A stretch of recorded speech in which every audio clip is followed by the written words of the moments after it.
I'd like to thank you for joining us this evening. I see that folks are still signing in. I'd like to give them maybe a couple of minutes to allow as many folks to sign in as possible, and then we'll get going.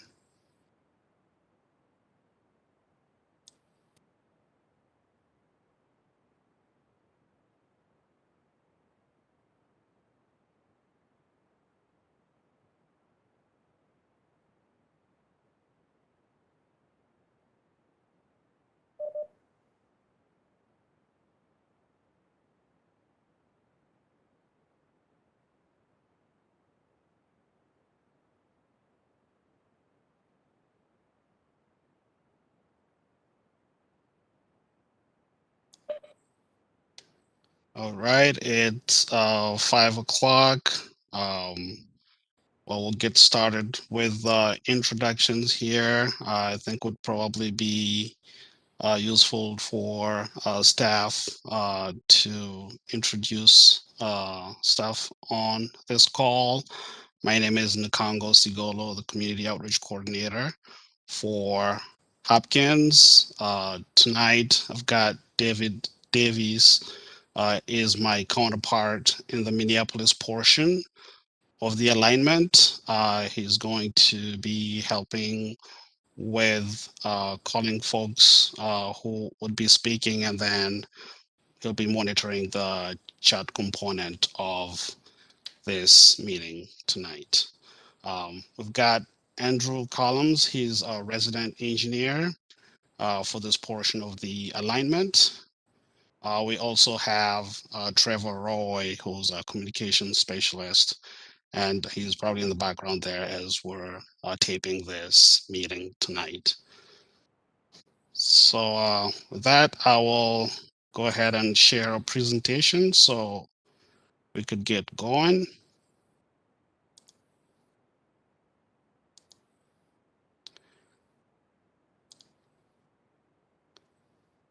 So very quickly here, for logistics, you would like to go over the presentation, and then I would like to allow folks to ask questions towards the end of the presentation. So if you could, write down the questions, or if you'd like, you could submit them via chat, and that way we'll get to them as we get to the portion of with this session. All right. So welcome everybody to the Hopkins Construction Town Hall. Again, my name is Nkango Sigolo, and we've got a lot of stuff to cover tonight. So we'll get going. So 2018, the project broke ground, and you could see on this photo here, former mayor, Molly Cummins, city council members, and then city staff at the groundbreaking ceremony. So tonight, we're going to be going over a project overview, 2020 construction recap, 2021 construction overview, and then into the questions part of this meeting. All right, so for project overview here, what is the Southwest LRT project? So the Southwest LRT project is an extension of the existing Green Line that runs between downtown St. Paul and downtown Minneapolis, with a terminus at the Target Field station.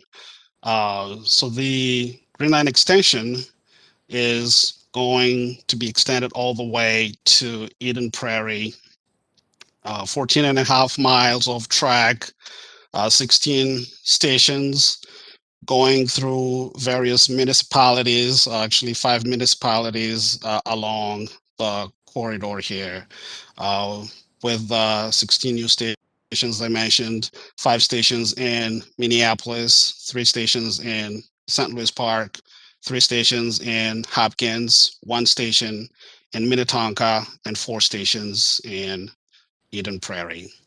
So our folks would be able to take a single trip from Eden Prairie all the way to downtown St. Paul with connection potentials in the downtown Minneapolis portion between the Target Field and the US Bank Stadium. And folks would continue on to the U of M and all the way to downtown St. Paul. Now, I'd like to mention right away here, initially the project was supposed to be completed by 2023. So revenue service initially scheduled for 2023. However, construction is encountering some delays in the Minneapolis portion of the alignment due to two project elements. One is a corridor protection barrier wall that needs to be built. That wall was not included in the bid documents when the project went out for bids. So it has to be added by change order. And the second item in Minneapolis that is causing the project to be delayed is a tunnel. The tunnel in the Kenilworth corridor in the Minneapolis segment still that needs to be reshaped a little bit here as far as construction methods because we encountered some issues when we started to drive sheeting to support the excavation near near certain buildings along that portion of the corridor. So we are working diligently with the contractor in order to figure out exactly how much more this is going to cost, and then how this is going to impact the overall schedule. However, we know that for sure there will be a delay as a result of those two items.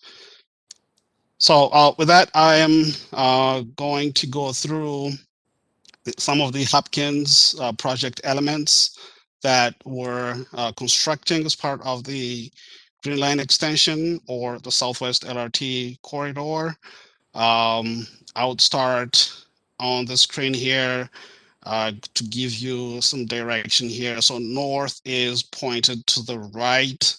So the alignment would be coming from the south. As you can see here in yellow, this is a bridge. This is the Minnetonka-Hopkins Bridge. It's quite a long bridge. It goes by the landfill, by Greenfield Apartments here in Deer Ridge, and comes on a bridge. And then the alignment goes at grade, give you some additional orientation here. This is Fifth Street. This is 15th, and this is 16th Avenue. Catel Drive, so Fifth Street becomes Catel Drive. So this location here, as I mentioned, in dark green, that's the alignment coming from the south, and then we'll start to go east as it crosses Fifth Street, and then in light green here, that's the Shady Oak Station. Additional features of this area here, we've got some pad improvements here, walkways to get to the station all through this area here. This is the site of the former Hopkins Tech Center, which has gotten demolished.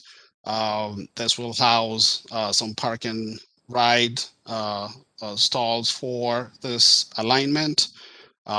Improvement to 17th Avenue. Currently, 17th Avenue ends at Excelsior Boulevard. So there will be some pet improvements at this location here to bring folks towards the station.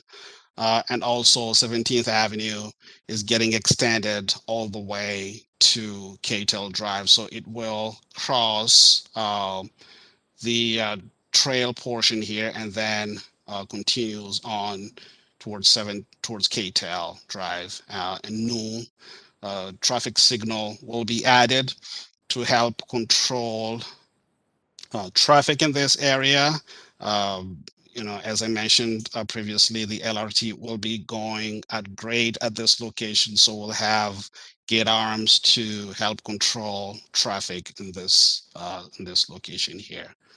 Um, I just want to point out that this location on the south side here, kind of an L-shaped here, this at the early stages of the project, this was intended for an operations and maintenance facility.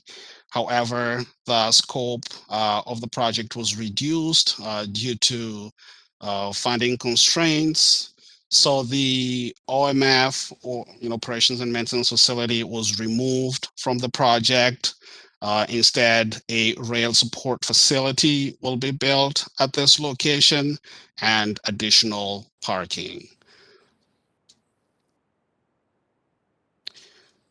So this rendering of the Shady Oak Station.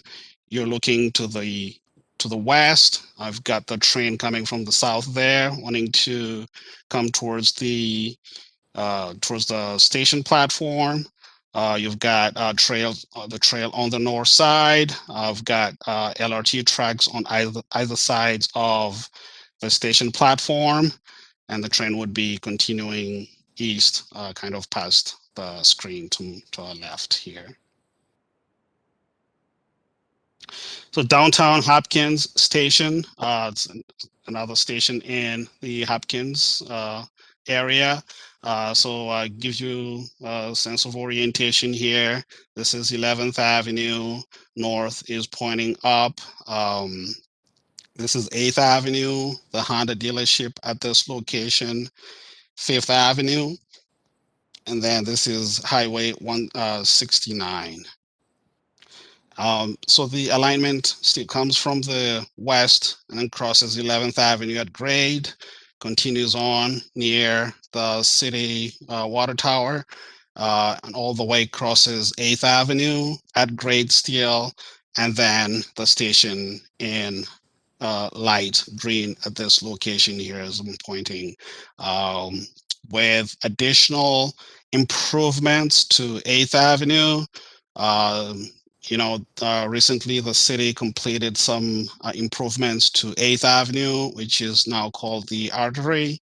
Additional improvements for as part of the Southwest LRT to help folks get travel along 8th and come down to the station here to board the trains. Um, in coordination with the city, Civic Plaza was also added as part of this project here with additional amenities to entice folks to come and hang out at the Civic Plaza. As you could see, these are walkway improvements all the way to 5th Avenue and some additional roadway improvements at 5th. Alignment continues east, crosses 5th Avenue at grade. And then this location, we start to slowly interface with freight, as freight is on the south side of LRT. You can see that in blue here. So freight comes, and then as we go past 169, the project starts to literally coexist with freight. So continuing on, this is the downtown Hopkins station. You're looking to the east. Again, trail on the north side. We've got LRT tracks on either side of the station platform. We've got the Honda dealership on the south side. this is just this canopy here type of deal here is just a glimpse at the Civics Plaza. Got some bike parking at this location. So that's part of the downtown Hopkins station. Next slide here is the Excelsior Boulevard uh, uh, LRT bridge. This is also a pretty extensive bridge.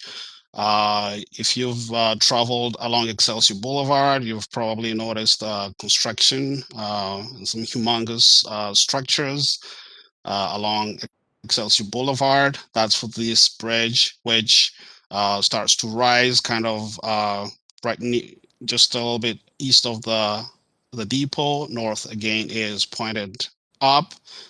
This is the 169 and the off ramp to Excelsior Boulevard.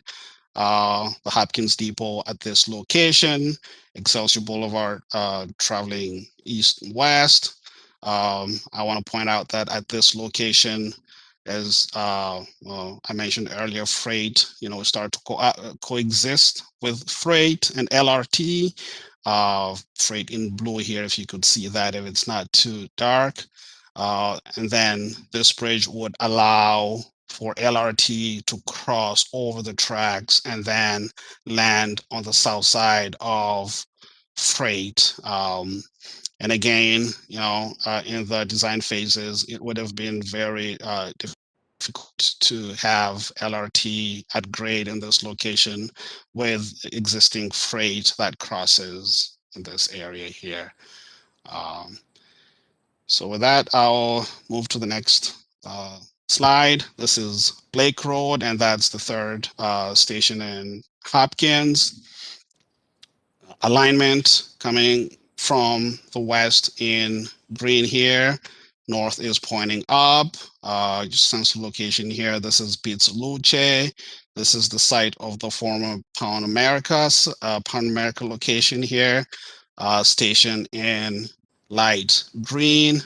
We've got quite tons of improvements in this location. One is an access road, Pierce Avenue, that will be leading folks to a park and ride. It's rather a very small park and ride that will host about 89 parking stalls. Additional pedestrian improvements in this location to cross the tracks and just along Blake Road here on either side of Blake Road. Another important feature of this location here is the trail underpass that goes underneath the roadway. And again, working diligently with both the city of Hopkins and Three Rivers Park District to get the trail tucked underneath the roadway for safety purposes, as we realize that this is a very busy location with freight already going through, and then additional vehicular traffic. So this was busy as it was in the past, and with LRT, it's getting improved, and PEDs will be underneath the roadway, with options obviously to go back up to the to grade if they wanted to. And so then the alignment continues on towards St. Louis Park and to the St. Louis Park border over there. And then that will be it for the Blake Road layout here. So this is a rendering of the Blake Road station. As you can see, you've got some trees, and then the station in the back there. Tracks on either side of the station platform.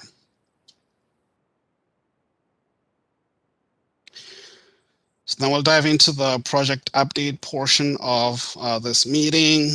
So 2020 construction highlights. We received FFGA, which is the full funding grant agreement from the Federal Transit Administration.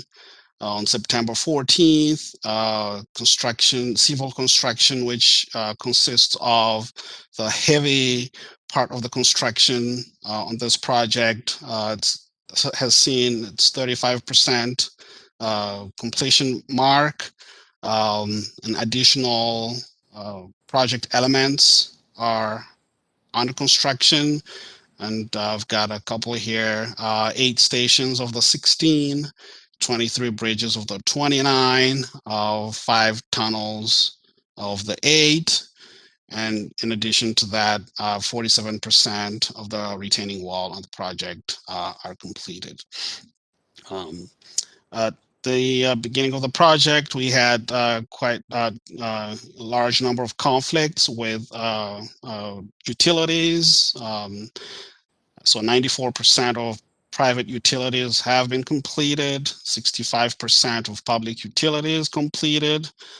We had 15 buildings to demolish, and they've all been demolished. Now the systems contract has mobilized, and the systems piece of this project, consists of building the overhead catenary system, stringing the overhead catenary wires, installing communication systems, ticket vending machines, truck sub truck TPSS, truck power substations, all sorts of communication elements that would allow the LRT to function. That system contractor has mobilized, and they're in design and procurement at this moment.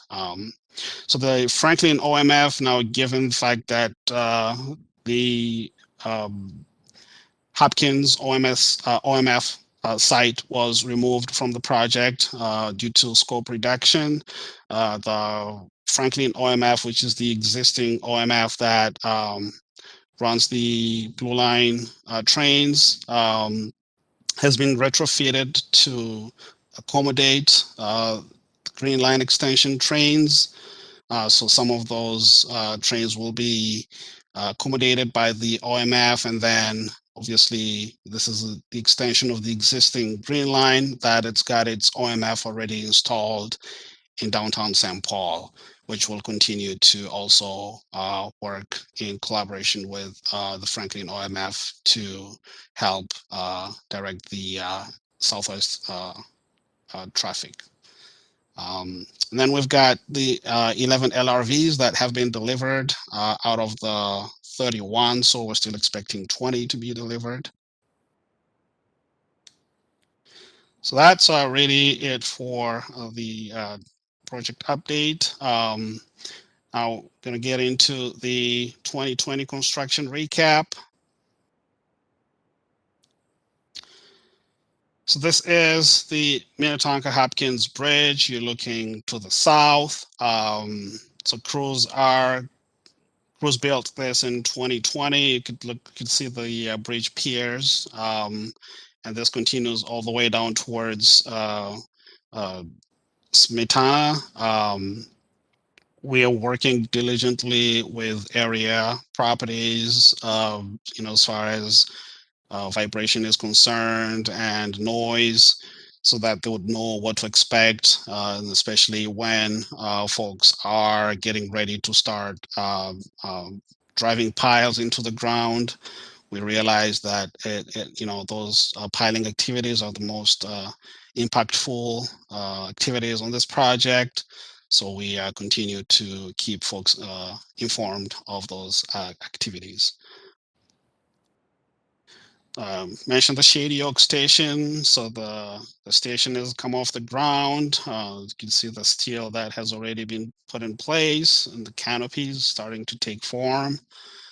So you're looking to the east, and we expect additional work to continue at this location. And this is where we've gotten it in 2020. 11th Avenue, just for orientation here, you're looking to the southwest. This is Midland Glass. This here is the LRT crossing. So folks were able to complete utility work in this location. And then they got the light rail track tubs installed. Now the track itself hasn't been installed yet. However, to minimize traffic impacts to the roadway, in coordination with the city, we're able to get the tubs in, and then the rail will be put in place later. And we anticipate that rail installation is not going to be as impactful, so that could be done with traffic getting across 11th Avenue. I just want to point out that the regional trail crossing has already been put in place at this location, although the trails are still closed. And we'll talk about that in addition as we move along the presentation here. Downtown Hopkins, this is how we got it to 2020.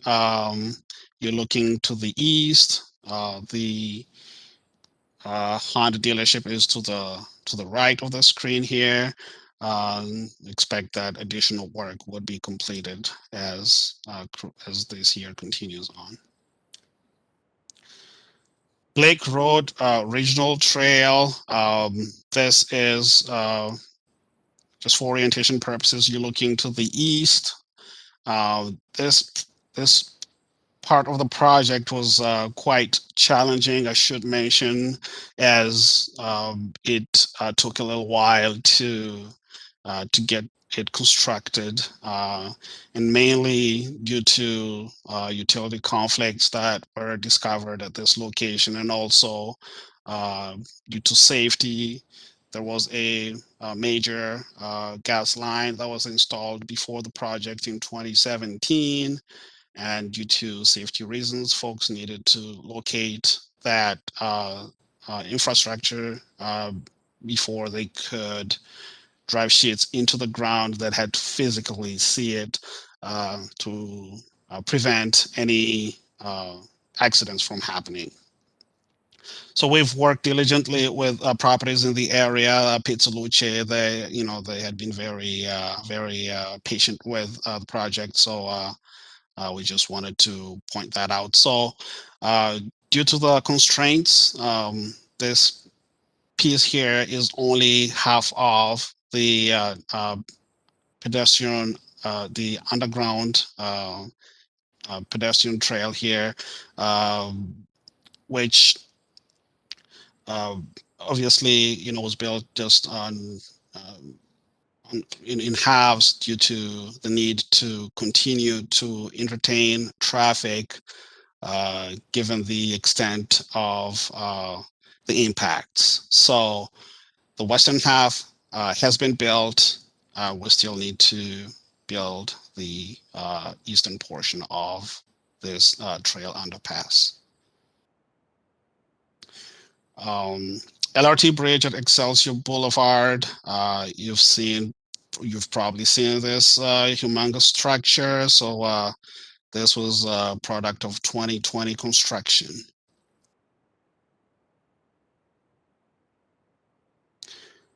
And again, I mentioned that we've already received 11 of the light rail vehicles. This is LRV 31 that was still in production at that time. So just wanted to point that out as well. So really, the 2020 construction overview is the piece that we wanted to discuss with you tonight, and especially featuring the impacts that you would expect through the year here. And again, this year, the Minnetonka-Hopkins Bridge will continue to be in construction in coordination with neighboring properties will continue. We will advance the Shady Oak and Downtown Hopkins Station construction. And then there will be major roadway impacts. 8th Avenue. 8th Avenue will experience roadway impacts, and and closures as we get into eighth and start building, relocating some of the utilities, do the roadway work.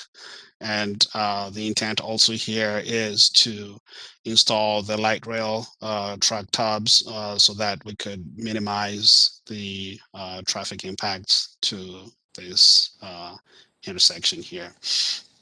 Now, at 8th Avenue, also want to caveat that uh, at this location, there will also be impacts to Excelsior Boulevard.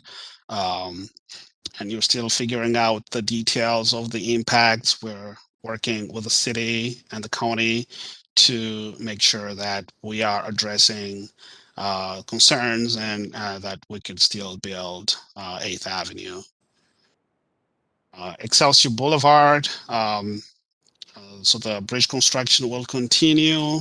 You saw that structure, which would now need to start moving towards the west and start crossing traffic. So it will cross uh, east westbound traffic. There's this system building system that we're using at that location. It's called the form traveler. So the sections of concrete, they'll pour sections of concrete and then continue to move that towards the east, towards the west as they cross westbound traffic, and then that will also cross eastbound traffic. So we anticipate that there will be impacts to those two pieces of two sides of the roadway as we build this bridge. We'll continue to coordinate with neighboring businesses. We understand that there is a lot of traffic. We're working diligently with the city to ensure that we're minimizing impacts as we build the LRT bridge over Excelsior Boulevard. Blake Road North will continue building the trail underpass, at least the eastern half of the underpass. We anticipate that work will be done this year. Uh, Maintenance of traffic is getting reviewed in order to minimize the impacts as well. At least we've heard from the city that there's a need to have a way through between Excelsior Boulevard and Second Street Northeast. So we're working out the details, and as soon as we're ready to get into Blake Road, the information will be provided and shared via various avenues that we use. You could sign up for construction updates to receive such information if you haven't already done so. So this is a map. This is a map that features the 2021 construction highlights. Just wanted to point out that there's a key at the bottom of the map here. Uh, Mainly the most disruptive parts of the project here. So pile driving, we're obviously showing some pile driving. And if you look at the diamond blue shaped, that would be pile driving activities at Blake Road. And this is to install supportive excavation sheeting to protect the soil as crews start to get into Blake to build the eastern half of the trail underpass. Uh, you'd also see um, in yellow, diamond yellow shape here, those are additional activities, building activities, just related to the trail underpass at Blake Road. And also as we continue, we've got additional impacts, some, lane closures and along Blake and then we're expecting that there will be some impacts at Excelsior Boulevard here. That shows a road closure. Um, and shows the regional trail is closed. Also, some lane impacts at Excelsior Boulevard. Already mentioned that. Some activities by the the depot here. And then at Fifth Avenue, we're showing that might be some lane closures as we final pave that roadway. Um, and at 8th Avenue, diamond shape here, just showing some um, activities, earth moving, utilities, that kind of type of a deal. And then in solid red here, that is a closure, which the details of the extent are under discussion, and that information would be made available. So as we continue towards the west here, showing some activities here, and then obviously further south towards the near the Minnetonka here with pile driving activities, additional work that is expected on this project. Um, Okay, well, how to stay informed. So the construction hotline, we've got a 24-hour construction hotline. It is the best way to reach us. This is it's a live construction hotline. You'd be speaking to a live person who will take the message and then distribute that based on urgency, and then we'll be getting to you, be getting back to you. Um, so as we continue to well, as we continue to build the Southwest LRT project, I will continue to be the point of contact. My email address is listed here, and also my phone number if you need to get a hold of me. Uh, So stay connected. Visit SWLRT. That's the project website. We've got tons of information on our website. You could watch some videos on our website as well. The project is on Twitter, Facebook, and Instagram. And so that's really about what I wanted to cover tonight. I just want to point out that we do understand that the trail systems are still closed, and given the um, upcoming delays that I've spoken about at the beginning of the presentation. We anticipate that those delays will have an impact on overall project schedule, and which would have a ripple effect into Hopkins and on the Cedar Lake Trail, the Minnesota River Bluffs Trail. However, we're working with a contractor, and our leadership is making its best effort to be able to get that wrapped up and opened up as soon as possible. So for now, we don't know exactly when the trails would be open. However, the 2021 fall timeframe will definitely get pushed into 2022. But that information will also become available as soon as we're able to figure out the overall impact of the delays on the project. Thank you for listening. I'm gonna stop sharing this here, and then we'll get into the Q&A part of this meeting. And I've got David to help me out with questions here. Yeah, Nikongo, I think the first question spoke to that question of trails. So good. I think you addressed that.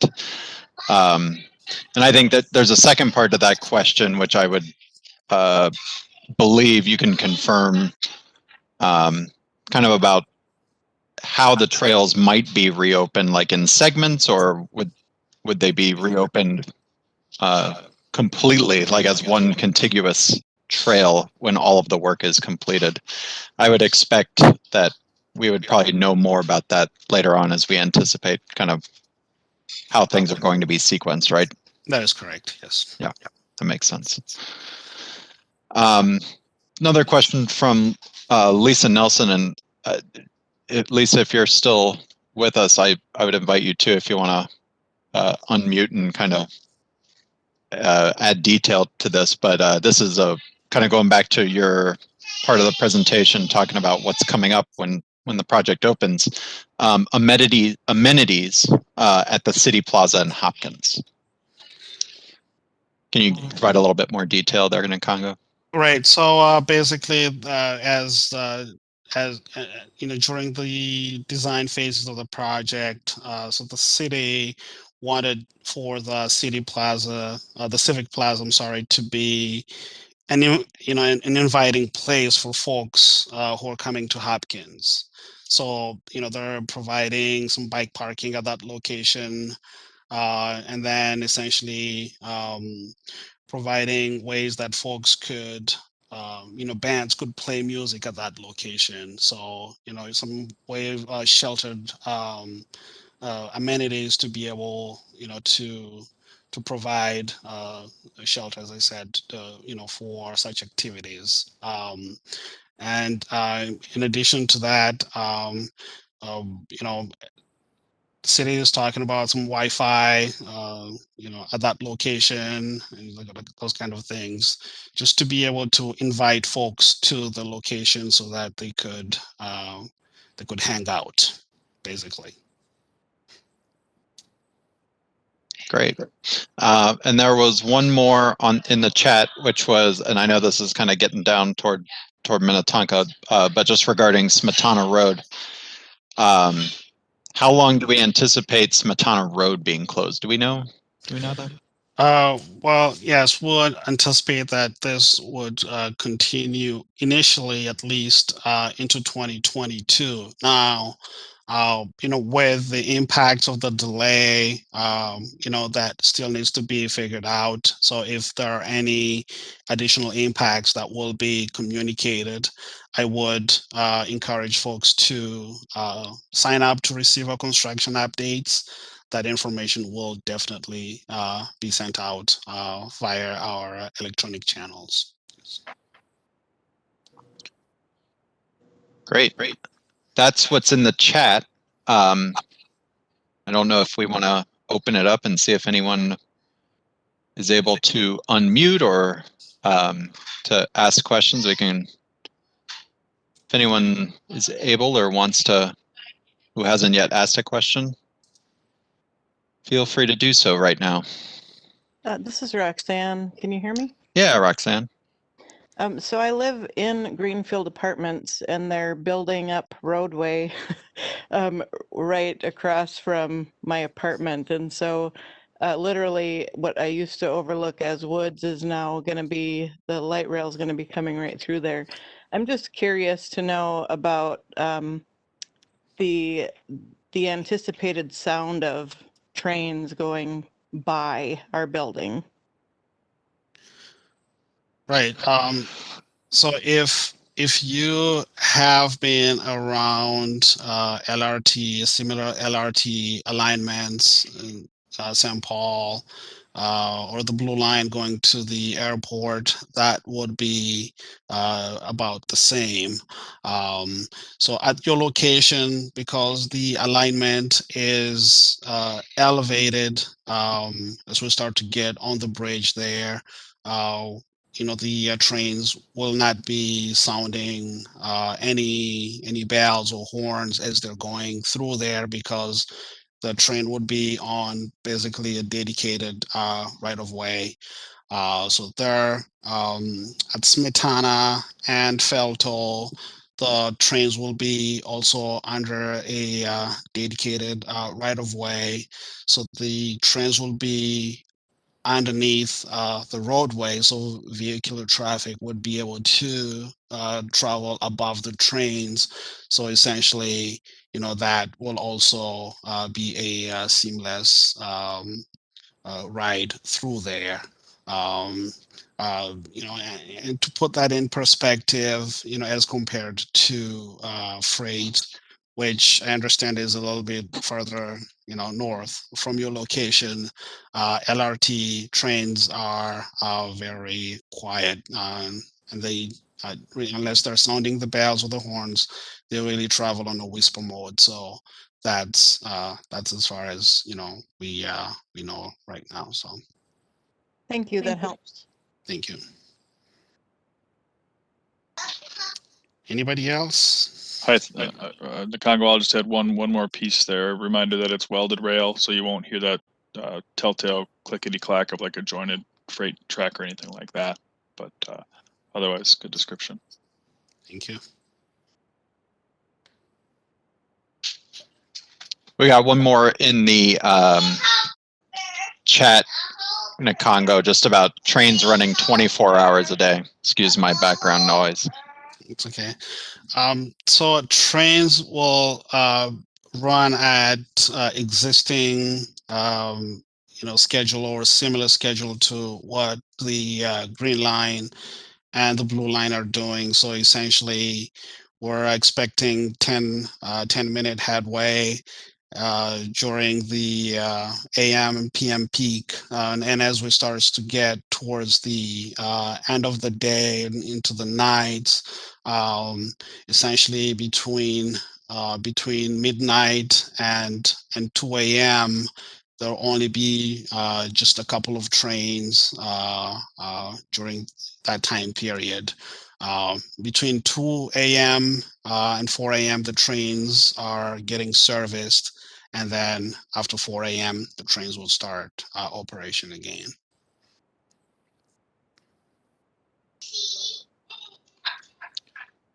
That makes sense. Anyone else with any questions? Maybe someone who's on a phone or on the computer wants to unmute and ask a question.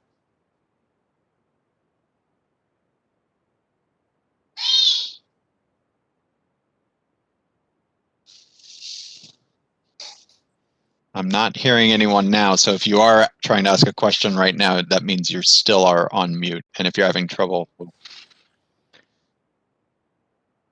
muting, we can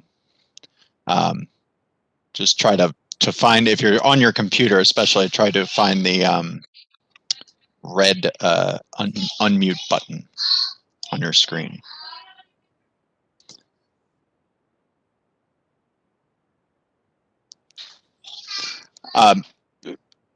Nikanga, just to follow up on that question about noise and just maybe an overarching. I know we've got a lot of environmental documentation about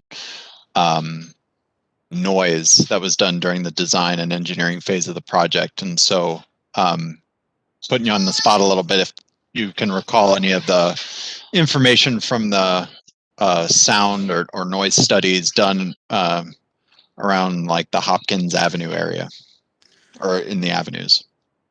That is correct. So we, during the development phases of the project, so the project looked at the receptors in the area to determine whether the alignment itself was going to change ambient noise to such a level where it would need mitigation. So in the Hopkins portion of the alignment, there is only one location that was identified in the environmental analysis as needing mitigation, and this is the hearing care specialist, now called Hearing Life, at Excelsior Boulevard and 8th Avenue. And that was the ground-borne noise, which was identified as needing mitigation. And we're working with the facility to make sure that adjustments are made to their testing booth, which is the only portion that was actually identified as being impacted. Adding some padding to it in order to be able to take on that ground-borne vibration. So that's the only location, along Hopkins that had been identified. Otherwise, as far as operation-wise, no other spots. Construction is, however, a different, piece, obviously, because, we're driving piles and, we have vibration and noise monitoring along the corridor. And we are abiding to Federal Transit Administration standards. So if there were any exceedances to the FTA threshold, the contractor would then stop work and re-evaluate the construction method. So that is part of the project. So that's something we're paying attention to. Yeah, I'll just add to Nikongo, I think all the coordinators across the project get a lot of questions about noise, both from construction and operations. I think from an operational perspective, that one of the key points there is that we always like to reiterate is that, LRTs are using their bells, using their horns for safety purposes, whether it's at grade crossings or, coming in and out of stations. So those are certainly things that they have to do to keep a safe environment. And they're certainly trying to do things and always trying to make tweaks to, both in the design and execution to try to reduce noise impacts where possible. But in some cases, the noises just have to be done in order to keep the corridor, keep the stations, keep the areas safe. Certainly. But it's good. I know we're getting a little bit of kind of going about this in the chat about bells and horns at night. I think, certain places have different conditions, right? Like at grade crossings versus stations, like how operators are directed to use these LRT operators. And we can certainly follow up with folks too with more information if you want to get it in a Congo, and we can kind of talk about a specific area too that might help too. Sounds good. And again, if you have any specific questions, do not hesitate. You could also email me. My email address is listed, or you could include your email address in the chat portion of this, and we could definitely get back to you if you have any specific questions.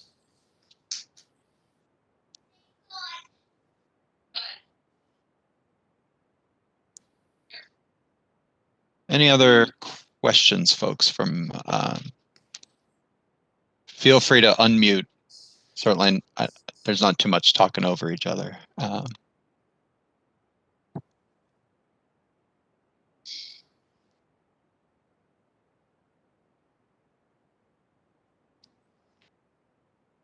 Right. All right. Well, I just want to recognize that Metropolitan Council Council member Molly Cummings is on the call, and I just wanted to see if council member had any remarks, anything you wanted to mention today. Thank you, Nikongo and David, for this presentation. This conflicted with our regular council meeting, so that's why I'm tuning in late. But thank you for the opportunity to get outreach, to make outreach and to get input questions answered from the residents along the Green Line extension. It's so important to loop in our residents, our businesses, things like that. So I really appreciate that. I think we all agree that the Green Line extension will serve not just the West Metro, but the entire region as part of our robust build out of a transportation system that will be second to none in the metropolitan area. This is just so important, and it has not been without its challenges, and I think we all realize that, but I think we all know that in the long run, this will be of great benefit. And so the patience that everyone has shown is much appreciated. And again, I think it's really important that people stay engaged. And I'm sure that you mentioned the newsletter that comes out every Friday. If people have not yet signed up, be sure to sign up for that, because it's specific to the community. So you know what kinds of delays there may be, what kind of detours there may be upcoming. it's just really important to stay involved, stay engaged, especially as we come into spring and summer with the new construction season, because things are going to ramp up again. And that's exciting to see. It's always exciting to see the build out move up above the ground and watch the progress. And so I'm excited and looking forward to when we all take that first train ride in the not too distant future. So thanks, and thanks, Nikongo. I know that you've been very receptive to organizations, to individuals, to answer questions, to address groups. If somebody's a member of a club or an organization or a group of some sort, you've been just super in connecting with anybody who wants to be connected with to answer and give more information out. So I appreciate that. And thanks to everybody, the residents who are here today, who are tuned in. Glad to see that, and stay connected. I can be a resource, Nikongo, David, everybody. So thank you for all that you're doing. Thank you very much, Councilmember Cummings. Appreciate it. All right, well, we're gonna hang around here and see if there are any additional questions. David, I'll kick it back to you. Yeah, I think we're not seeing anything else in the chat. If anyone else has any other questions, I did want to, since someone asked in the chat, just a logistical question. We are a reminder that we are recording the meeting, and the meeting and the PowerPoint will be available at the Southwest Light Rail Project website on the public involvement page. And I just put the link in the chat as well. Thank you, David. Mm-hmm.